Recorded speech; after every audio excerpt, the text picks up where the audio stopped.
మనకి ఇంగ్లాండ్తో జరుగుతున్న టెస్ట్ సిరీస్లో చూసుకుంటే రవీంద్ర జడేజా ఒక రికార్డ్ క్రియేట్ చేశాడని చెప్పాలి. ఆ రికార్డ్ ఏంటంటే మనకి ఇప్పటి వరకు డబ్ల్యూటీసీలో ఒక ప్లేయర్ బౌలింగ్లో చూసుకుంటే 130+ వికెట్స్, బ్యాటింగ్లో చూసుకుంటే 2000 రన్స్, దాని తర్వాత హాఫ్ సెంచరీలు చూసుకుంటే 15 హాఫ్ సెంచరీస్ చేసిన ఏకైక ప్లేయర్గా అయితే ఒక రికార్డ్ క్రియేట్ చేయడం జరిగింది రవీంద్ర జడేజా.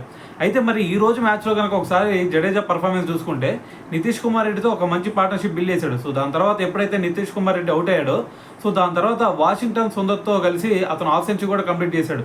మరి ఈరోజు ఓవరాల్గా చూసుకుంటే రవీంద్ర జడేజా 72 రన్స్తో మరి ఎక్సలెంట్ ఇన్నింగ్స్ ఆడాడని చెప్పాలా. సో మరి ఏదేమైనా సరే మరి ఈరోజు మన ఇండియన్ టీం బ్యాటింగ్ కనుక చూసుకుంటే ఏకంగా 287 రన్స్ చేసింది. సో వాళ్ళు ఫస్ట్ ఇన్నింగ్స్లో 287 రన్స్ చేశారు, మన వాళ్ళు కూడా ఈరోజు 287 రన్స్ చేసి మరి ఒక్క రన్ కూడా లీడ్ లేకుండా వాళ్ళకైతే చేయడం జరిగింది.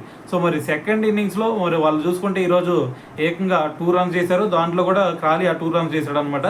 సో మరి ఫస్ట్ ఓవర్ ఒకటే కంప్లీట్ అయిపోయింది, ఆ ఓవర్ కూడా మనకి బుమ్రా వేయటం జరిగింది అనమాట.